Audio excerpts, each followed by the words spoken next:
కమ్మా గుంటయంట లేక లేక నేను ఫోను చేస్తే నువ్వు హల్లో అన్నవంటే బెల్లం బువ్వ కన్నా తీయగుంటదంట ఎన్నడూ నాడు ఫోను చేసి బాగున్నావన్నవంటే ఏడాది ఎండల్లో ఉంటేనై మోస్తున్న నా బతుకు కష్టాలని పిల్లని సెయ్యి పట్టాలని నల్లని సీకట్లో ఒకదాన్నే కూసున్న దిక్కులేని పచ్చినయ్యి బావా నువ్వెప్పుడొస్తావని ఏళ్ళైపోతుంది పిల్ల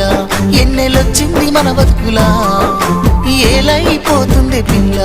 ఏలు వట్టంగా వస్తున్నాయా ఇన్నాళ్ళ ఎడబాటు ఎడవాసిపోతుందిలే ఈ సీనయ్య గుంటున్నదే సినదారా నీ కోసము ఈ దూరాన్ని చెరుపుతూ తీరాల కగిలింది అందాల ఈ మానవు